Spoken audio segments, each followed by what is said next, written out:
Good evening, everyone. I hope you're having a wonderful day here at the studio. We're now into our final In the Hot Seat session. My name's Doug Drinkwater. I'm the Director of Strategy here at Hot Topics.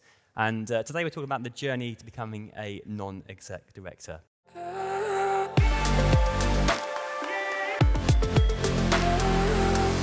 I'm joined by Anna Barsby, who is the, keep changing job titles, I had to check, Group CPTO at 888 Holdings.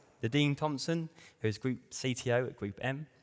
And we have Trent Larson, who is NED at Magnetic North Acquisition Corporation, and Heather Barnes, who's a partner at Lathwaite. Thanks all for joining me this evening. So we're going to discuss the role, the responsibilities, the purpose of an NED.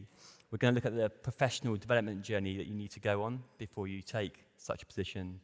And we're also going to look at how you can translate some of those learnings, some of those experiences back into your day job. Now, obviously, it's in the hot seat session once again, so if you do have any questions, please do put your hand up and I'll get to you as soon as I can. If you're right at the back, it's like pitch black, so you might have to do some kind of dance to get my attention. So apologies about that. And of course, if you are virtual, please do add your question in the Hop-In platform and we'll get to those as soon as we can. So, Anna, I'm going to start with you, as you're on my immediate line of sight. How do you see the role of an NED today? What are the kind of typical roles and responsibilities? I know you and I had a conversation about this the other day. How do you see that position? Yeah, I think an NED is incredibly important, both to me as an exec, but also as a non-exec. But the role is very different, and you have to be very ready to be, it's a bit more of a consultancy advisor rather than an accountable for delivery. And I think that's the biggest distinction. You're adding value to your exec team by asking how did they get to their decision? What did they consider as part of their decision? Those sorts of coaching questions to try to understand how the exec have got where they've got, rather than, well, I recommend you do this or you should have done that. And I think then it's, the other part is being able to walk out of the room feeling that you've been and put your trust in that exec team.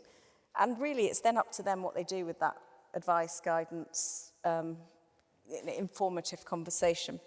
Whereas as an exec, having NEDs is crucial to be able to learn from, be probed and be queried as to how you've got somewhere, but at the same time, again, having a relationship with them so that they trust that you will use your correct judgment to do the delivery and that you feel accountable for delivering. So it's very interesting because right now I'm both an exec and a non-exec, and I have to put different hats on and be very deliberate about the role that I'm playing, and make sure that the other party in that relationship is also understanding the role, and it's brilliant. I definitely feel I've improved as an exec by being a non-exec as well.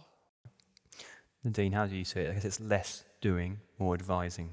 Yeah, no, I definitely agree with everything you've said, and I would add that I think it's more strategic as well. So the kind of conversations you're having in the boardroom are more about, that risk to the business, about governance, and they're about, but not governance on a detail level, more governance kind of on a business perspective, and looking at the medium to longer term, where I think on the exec piece, you're getting much more into the detail, you're talking about much more of the near term, much more operational.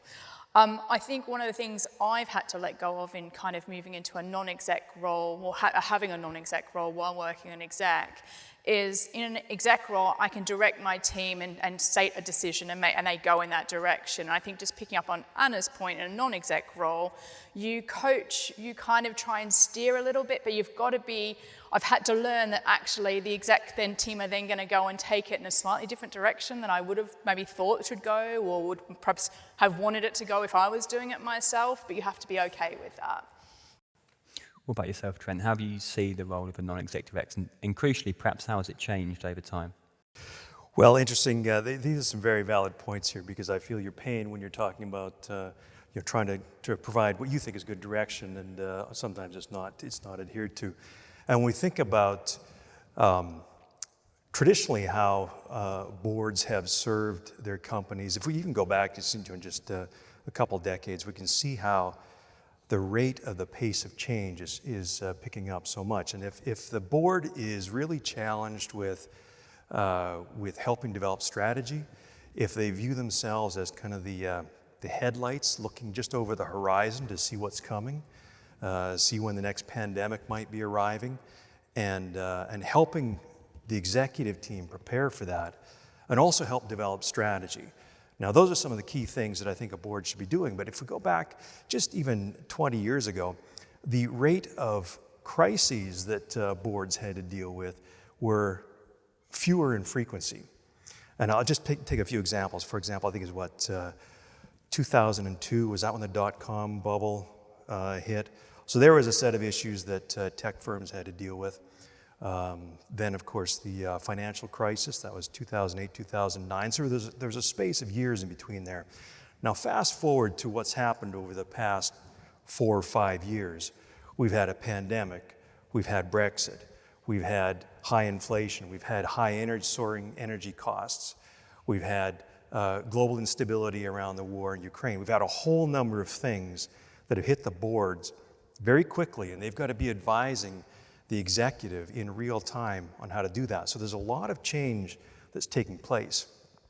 And then to kind of put into perspective how I feel, and from my experience on how a board should be operating, in contrast to how in your executive role you'd work.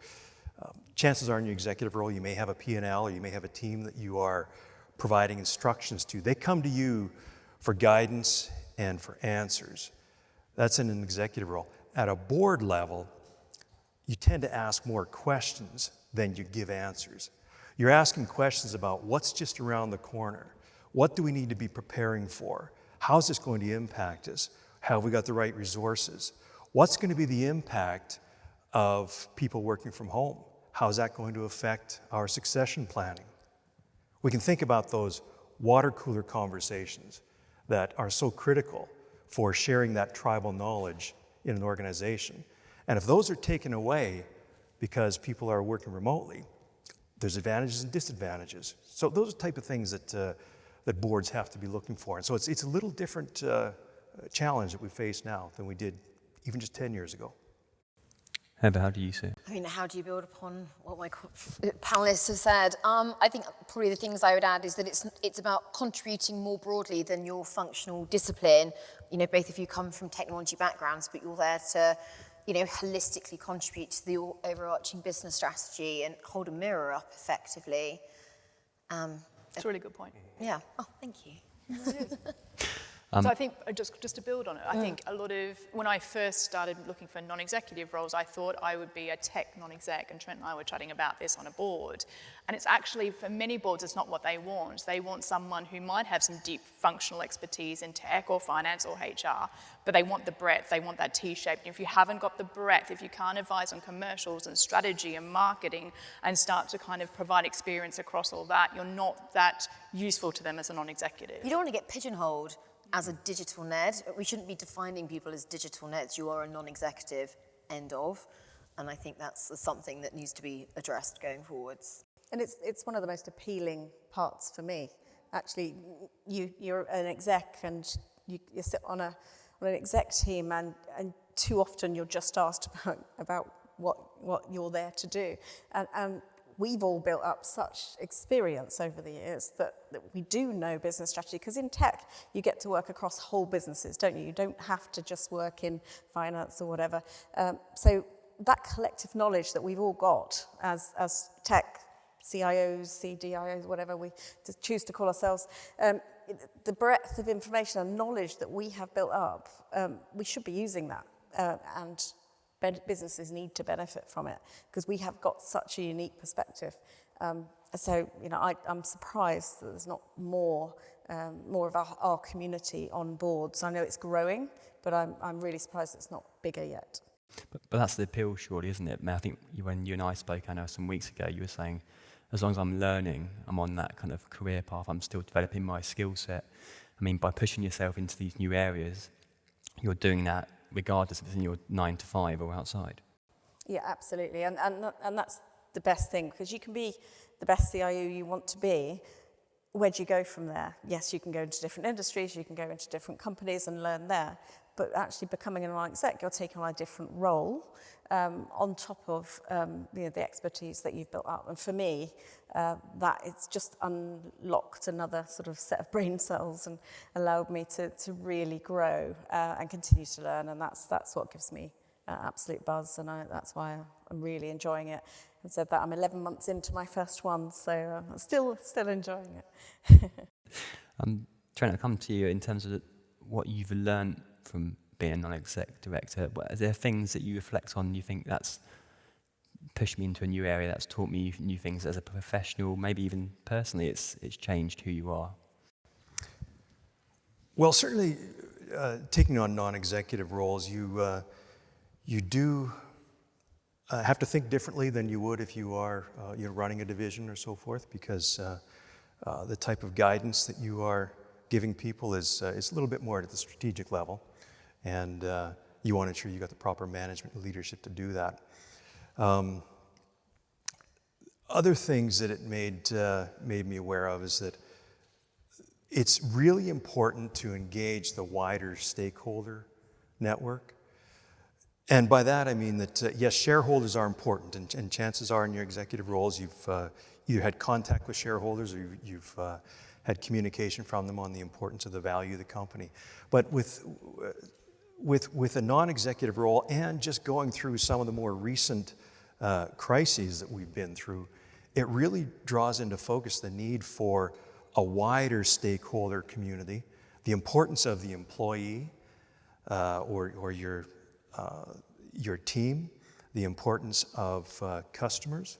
And to put more context to that, there's a lot of organizations that when the pandemic hit, they were very focused on, initially they were focused on, are we going to survive? Are we going to be able to generate enough revenue, make the profit margins and so forth? But the smarter ones then shifted to more of a focus in their teams and their employees. And you think about that, those are the ones that are probably doing better now, because even though they gave up a little bit of that focus on the bottom line, they turned to what was more important. That's the human component of their business. And I think a good executive, a good board team should be able to identify that and adapt quickly to it. And those are the ones that were able to do that. They're probably doing a lot better now than the others that didn't.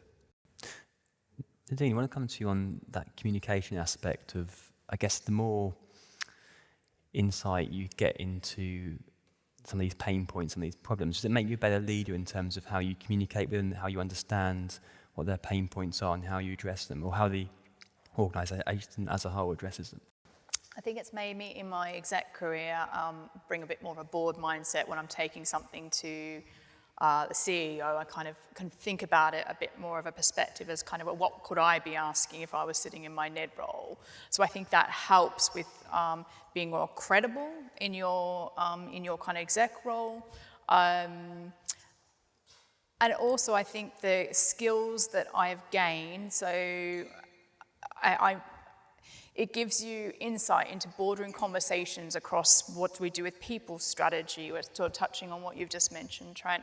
Or, how do we manage this financial issue? Or what something around the commercials. Conversations that perhaps technology leaders aren't always, maybe you're involved in directly related to your area, but you're not involved in related to the entire business model. And so that gives you much more strength in that area. So that's one thing I think it's added to my sort of skill set from the non-exec piece.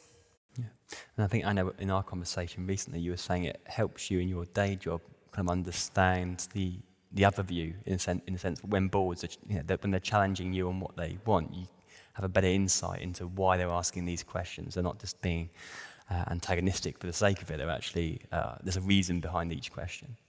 Yeah, absolutely, and I think I'm more tolerant, I guess, of non-exec questions, because I guess what I also realised is when I'm an exec and I'm preparing and presenting to a board, I would assume a level of understanding. But actually, as a non-exec, you realise you turn up, you've been in your day job for so long, you spend 6 hours reading the papers a couple of days before, and that's it. You're straight in, and you've got to be right on it. So I've really pared back my communication to a board to be a much more sort of Janet and John, much simpler, understanding that they haven't had the benefit of all the thinking that goes beforehand. Then literally, you've got to think they're cold into this the minute that you're going to present to them. And many of them, probably 90% of the board members, don't understand your tech or your transformation or your data strategy. So it has made me really simplify and get to the point much quicker in my exec comms to my non-execs than I've ever done before. And actually, it makes for a much easier conversation when I'm in there, because I've sort of really pared things back. And that can obviously take longer to write than the more complex version. That's been really useful. And I think then also as a non-exec, I'm finding, I've been put on the People and Remuneration Committee, which I didn't expect because that's sort of quite peoply. But actually, I've run some of the biggest departments in businesses, with people, with tech and product, etc. So actually, I have got a very, very good perspective of running people departments, and it's lovely to be able to use that in a completely different context and be valued for that, because we're often not, and it's a massive part of all of our jobs. As a reminder, if you have any questions, please do put your hand up. Someone's waving at the back, someone's dancing. If we could get a mic to the man dancing at the back, that'd be great.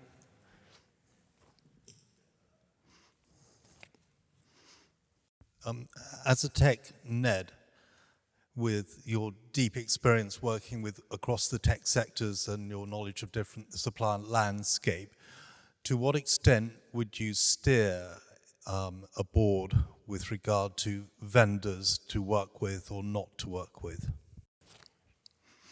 Good question. I'm happy to Trent? take. So obviously the landscape on that is changing quite quickly with, if you're referring to where we may have sanctions or child labor issues, we've got to be able to identify that. So again, depending on where the technology may be coming from, the board should be advising the executive team on that, making sure that they are aware of where they are sourcing a lot of the, whether it be technology or whatever the product may be. I mean, it's around the.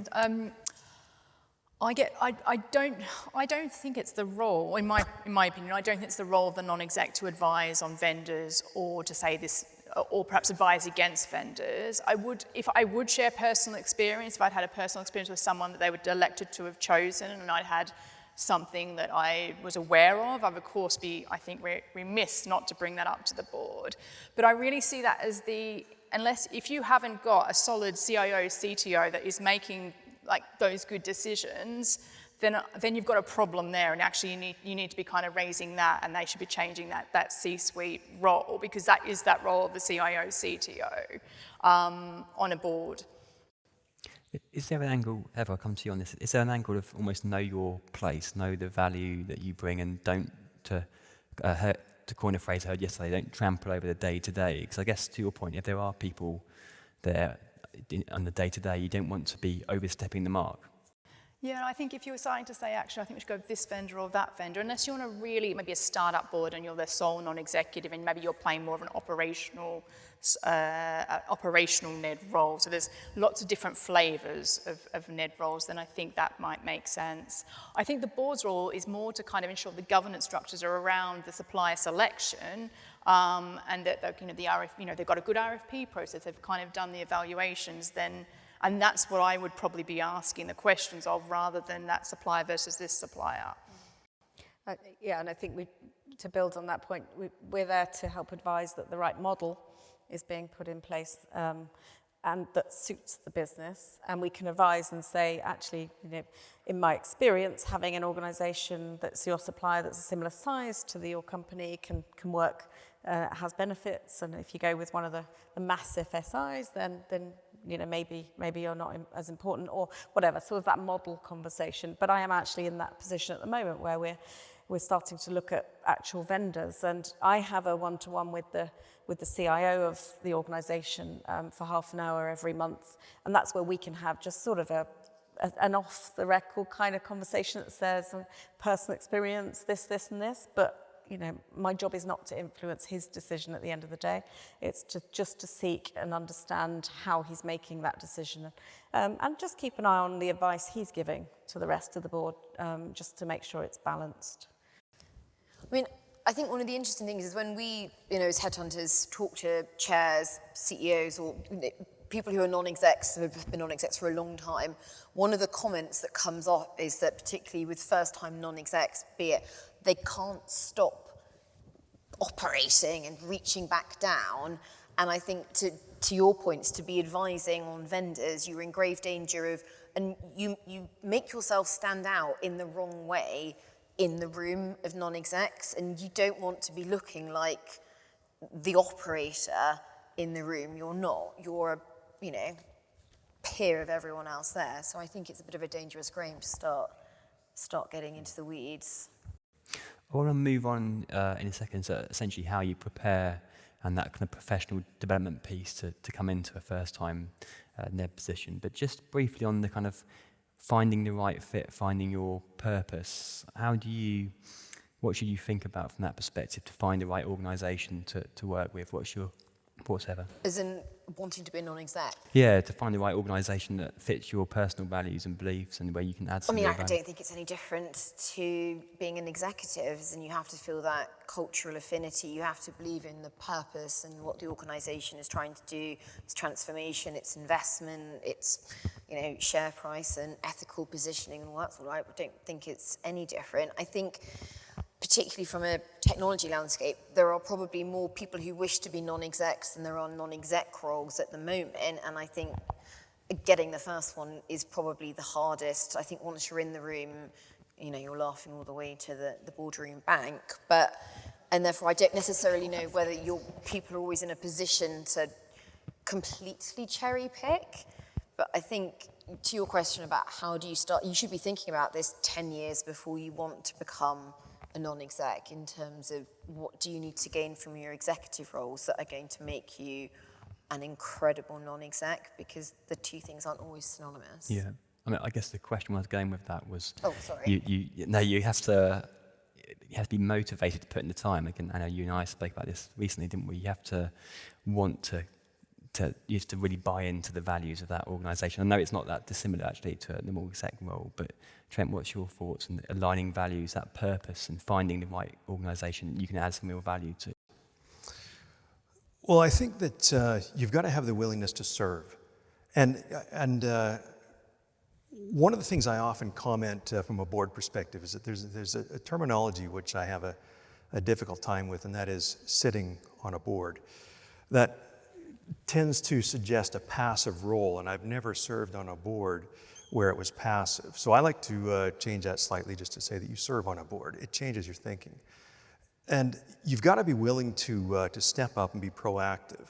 A lot of times there are issues that are brewing that may not be readily aware, and therefore no one's going to come to you and say, hey, have you thought about this? So it really is the board's responsibility to be, as I said earlier on, looking over the horizon to see what's coming. So then, therefore, in choosing a good organization to align yourself with as a non-executive director, hopefully that's something where you have an interest, you have a passion, and that you will proactively get out and serve that board rather than waiting for the next committee meeting to come along and everyone gathers and brings their thoughts at that point. So I would suggest it has to be something where you've got an interest. Doesn't necessarily have to align with all of your skills, because we can come from a technology background, but you know what? There are retail organizations, hospitality, travel, you name it, that could really use those kind of skills. So that's a different conversation. But selecting a board for yourself, I think you should have at least an interest in that area. Nadine, what about in terms of preparing to become a NED? What kind of things should you be actively doing now? What are the kind of key considerations before you step in? So it takes a while, unless you're really lucky. I think it takes a long while to find your first NED role. And there's different paths. So I came in through a trustee path. I did charity roles for 10 years, so charity trustee. And then I got my first paid non-executive role.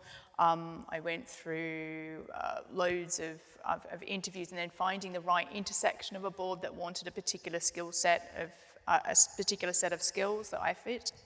And there was the right culture fit as well. So there are courses you can do. I've never done any of them. So there's like the FT, do NED courses. There's a couple of other organisations. They, in my opinion, they don't get you the role, but they're good if you want to get if you want the confidence and the experience about what to do when you're on a board. I think you learn a lot. I think it's one of those things you learn as you do. And you probably are already doing some of it in your exec roles when you're talking to your boards. And I just want to go back to the question you're asking Trent about kind of selecting a board role. You get a load of papers to read, load, hundreds and hundreds of pages, unless your exec team on board is particularly well run.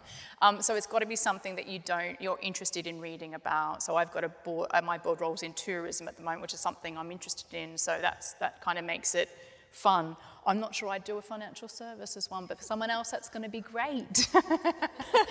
So I think something to think about there. Yeah, and that's me. You enjoy. I'm doing it. But what I love about it is because it's different. I haven't done financial services for about 10 years, so it's just refreshing me, get my brain working, and the acronyms, my God. But it's actually worked really well because it's regulated, and I'm now doing a regulated exec role, which is completely different, but the synergies are there. But I completely agree, you have to be interested because there are an awful lot of papers and you're spending your personal time reading all this stuff. This is evenings, it's Sundays, it's, there is no other time. So you really have to. But back to your original question, I think the preparation for me, because I was interviewing for many non-exec roles, wasn't getting anywhere.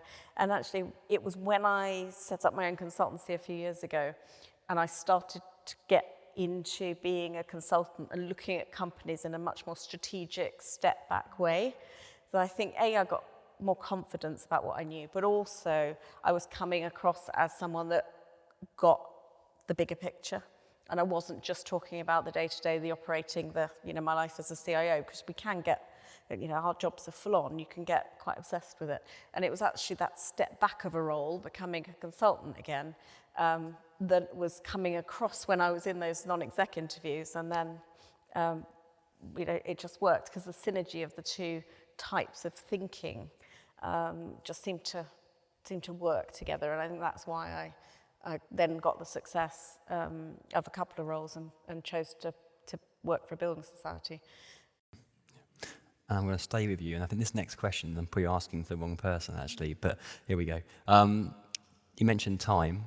How do you make sure you're not spreading yourself too thinly across too many different tasks? I'm not sure that's a question for Anna. She's always doing 1,000 things. I've literally got 3 jobs at the moment, which is, so I'm not one to talk about how to not do it, because it's hard. And you have to have a level of personal commitment. I think, having essentially, I've got 3 roles at the moment, and it's too much. It's ridiculous. But it doesn't stop me thinking, in another year, I'd probably take another non-exec role, but I've got to be careful. I think as long as you're enjoying it, as long as you're learning, then, it doesn't feel like work. It's broadening you and you're developing, then I think you should do it. But you've got to be very, very clear that a non-exec role is going to eat up your personal time. It's not something that you can just cram in here and there and I'll just turn up and not having read the papers, because it's, that's not beneficial for you and it's certainly not beneficial for the company.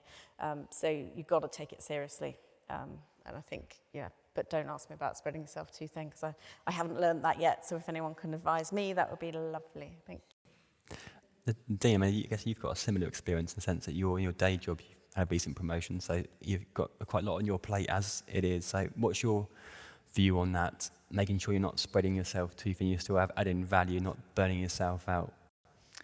So when you apply for a non-exec role, they give an indication of how many days a month they think it is. They usually under-egg it. So I think it's important. That'll give you a sense. They might say it's 2 days a month. It might be 3 or 4. So that gives you an idea of what sort of time you need to put aside. Like Anna said, it's your weekend or it's your hours out of work that you're doing it. Also, you've got board meetings, so I am lucky that I've talked to my exec role and they're happy for me. I've got 6-8 board meetings a year, and I'm happy that I can actually attend those and not have to take annual leave for them, but that your organisation might not be that nice, and therefore you might have to think about that, because the board meetings generally happen on a weekday during the day. I suppose, and then there'll be an issue like Trent was talking about earlier. We've had a number of crises, is that the right word? Lots of things happening over the last couple of years, and so then there'll be times where you'll have to convene as a board, and I have to juggle what I've got going on in the office and also having to work my non-exec role. So I think it's just important to understand it is going to eat into your spare time. You do need to be able to juggle both, but you also can't neglect your exec role, because obviously we're all doing big exec roles that we want to continue doing. So you do learn a sort of rhythm and balance. And keeping with that concept of time, Trent, I'll come to you first on this. Is there a duration to each role? Some may go on for many years, but in your mind, do you think there's a time at which you've done enough, you need to move on? How do you kind of see in your mind the duration of a non-exec role? There's a balancing act between the natural stagnation that's going to take place with people serving on a board versus the knowledge that they can contribute, or at least the historical knowledge they have of the organization. But I think, yes, you've touched on something whereby it's going to be slightly different for each organization, and it probably depends on what your role on the board is. If you're serving on the audit committee, if there is a change in auditor, that may trigger some changes in the audit committee. If you are the chair of the board, chances are, if the organization is going through a liquidity event, perhaps raising another fund, that may be a time where you may get replaced anyways, especially if you are being acquired by a private equity company. They may want to put their chair in. So I think there are some natural time frames that come up. But if we don't have any of those natural triggers, there is kind of that component. 5 to 8 years is getting to be about enough. It's time for new blood, new thinking. Yeah. What do you think, Heather? I would agree. Is the bottom line. Excellent. Okay. Any questions from the audience? If not, we'll go into one final question from me. Again, if you're at the back, I can't see you, so it's going to be some crazy dance for me to attract my attention. Can I ask a question? Yeah, go on. Now that you've got your first non-exec role, what do you wish you had known, say, 3-4 years ago, that you believe would have accelerated your journey into getting the first NED role?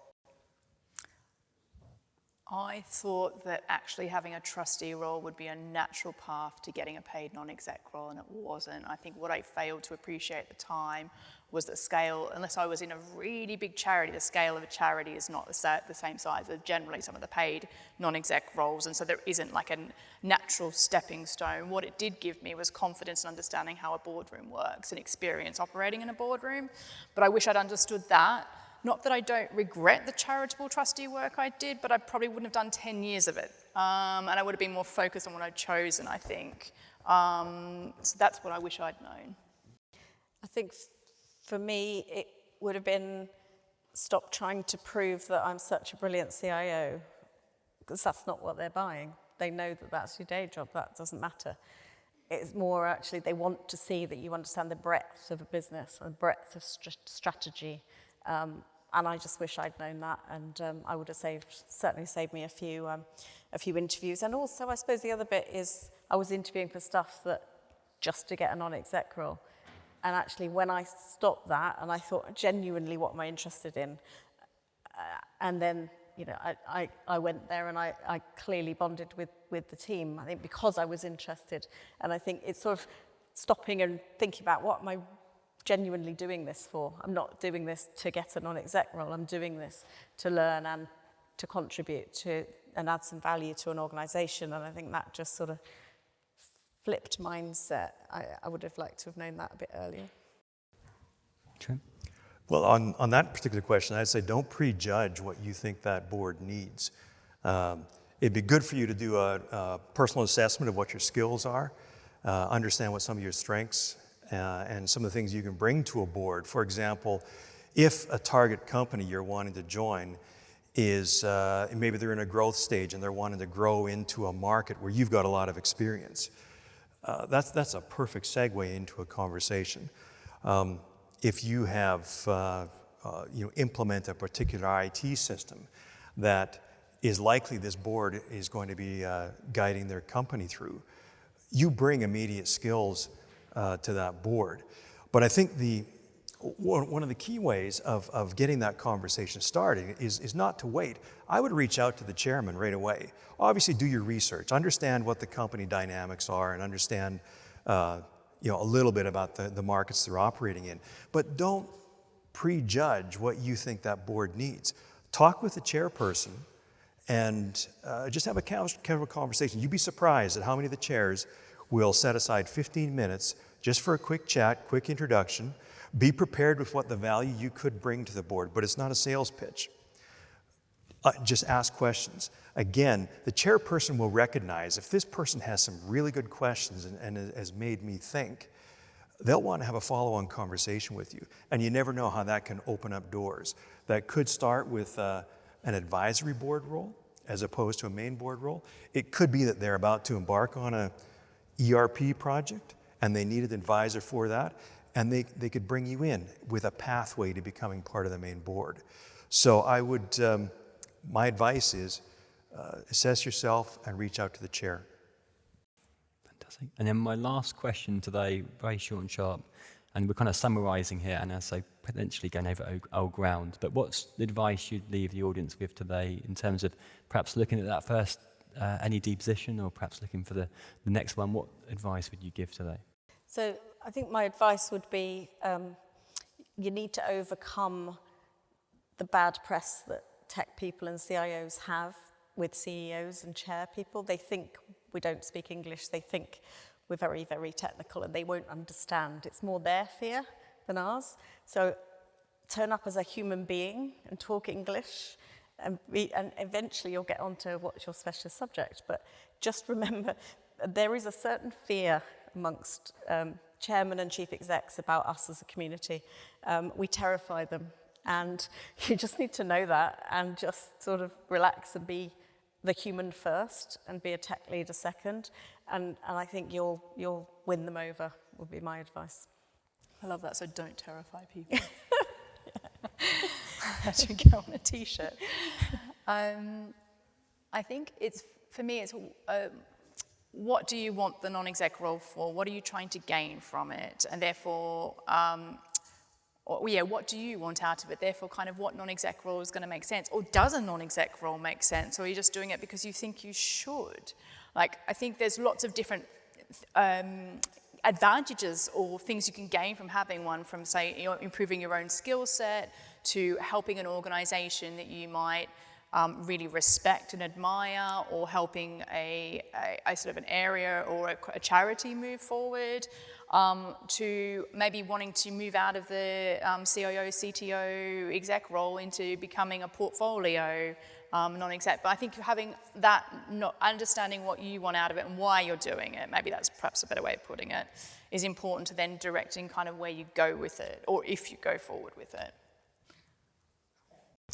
So I've got a perspective, and I'd also like to get the rest of the panel's view on this, because you brought up a couple of interesting things here on understanding why you want to do it. And the question I'd have for the rest of the panel is, do you approach your non-executive role from the same level of need that perhaps you would from an executive role? And I'll just rephrase that a little bit. I think people choose to join a board, whereas a career with a 9-to-5 job is oftentimes a necessity for us. Would you agree? Yeah, well, no one's paying my mortgage otherwise, so that's a Okay, bit sad. so then how does that change your approach? Showing yeah. that you need one, you choose To do another one. to do the other. How the one that you choose to do, how does that change your mindset on how you approach that role?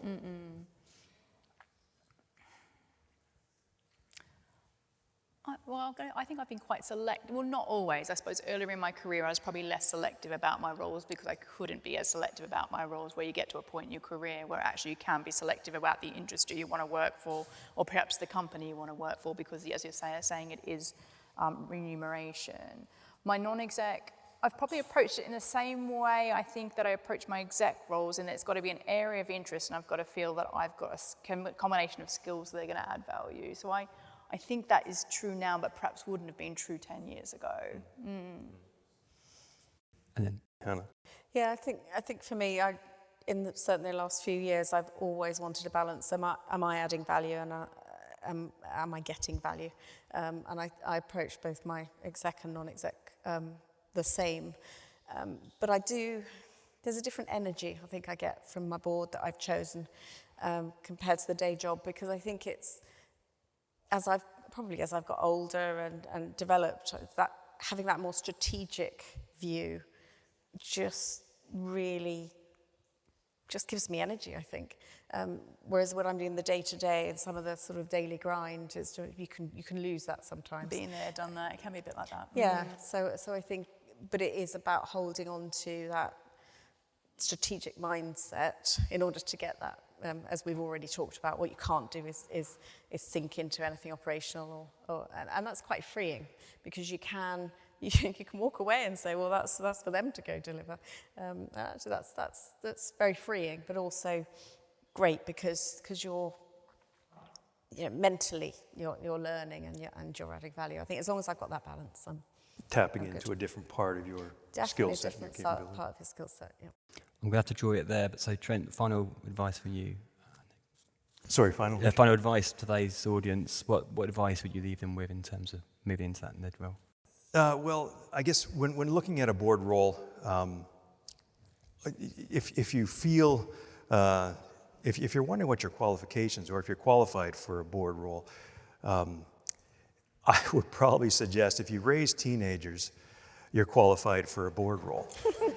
And now let me put that in perspective, because I said earlier on that chances are in your executive role, people come to you for guidance, for instruction. You're continually giving them guidance and developing them, just like with young children. A lot of times young children, you're telling them what to eat, what to wear, what to do after school. So it's a very similar mindset. And I don't want to minimize what we do as executives. But once you get to the board role, that's akin to raising teenagers. They're not going to listen to direct instructions of yours. You're constantly asking questions. Where do you think you should be going after school? What about this university? What do you think would be a good career for you? You're asking those questions to get them thinking about things. And that's how I can draw some kind of a parallel. But I am serious. If you've raised teenagers, you've got pretty much all the skills you need to serve on a board. I'm going to steal that, just to be clear. I think to your point, having the skills and being able to articulate the skills at interview to ensure that you get are not the same thing. And I don't know how many of you have actually sat and read non-executive role descriptions and then thought, how does your experience play into that, and how do you articulate it in a chair-friendly way? But it would probably behoove you all to do so. Fantastic. We'll have to leave it there all, but thank you so much for your time today. And